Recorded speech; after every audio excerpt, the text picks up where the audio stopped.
সর্বশেষ যে ব্যক্তিটা আল্লাহ পাকের দয়া দ্বারা জান্নাতে যাবে, এর কপালে একটা লেখা থাকবে যে এটা আল্লাহ পাকের দয়ায় সে জান্নাতে গেছে।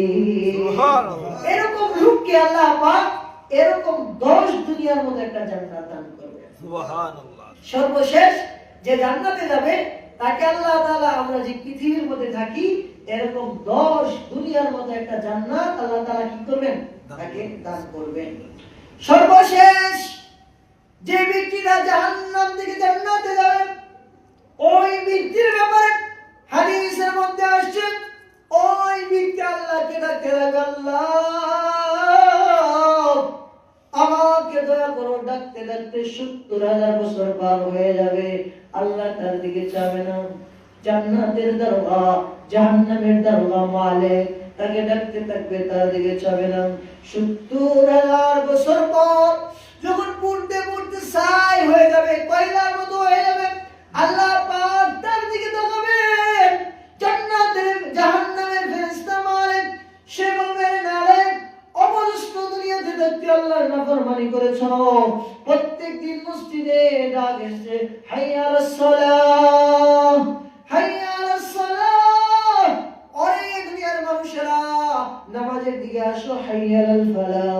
যদি কল্যাণ চাও মসজিদে জোহরের আযান দিতে এসে যাও, যদি কল্যাণ চাও মসজিদে আসরের আযান দিতে এসে যাও, যদি কল্যাণ চাও মসজিদে মাগরিবের আযান দিতে এসে যাও, যদি কল্যাণ চাও মসজিদে এশার আযান দিতে এসে যাও। হাইয়া আলাস সালাহ হাইয়া আলাস সালাহ, নামাজের দিকে আসো, হাইয়া আলাল ফালাহ। আমি আল্লাহ কল্যাণ রাখছি, তোমার রিজিকের দরকার, নামাজে দাও, সেজদা দাও, আমি আল্লাহ রিজিকের ব্যবস্থা করব। সন্তান কথা শুনে না, নামাজে দাও, আমি আল্লাহকে ডাক দাও, আমি আল্লাহ তোমার সন্তানকে তোমার অনুকূলে এনে দেব।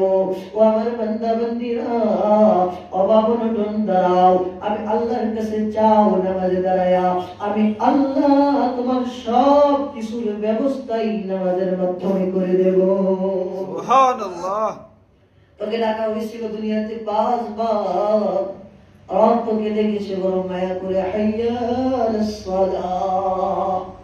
আয় আয় আয় আয়, ও আমার গুনাহগার বান্দা, আয় আয় নামাজে আয়। আল্লাহ ফজরে ডাক দিলেন, হাইয়া আলাস সালাহ হাইয়া আলাল ফালাহ।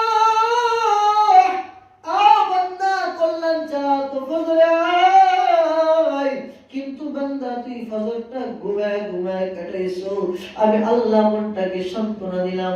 আচ্ছা ঠিক আছে, আমার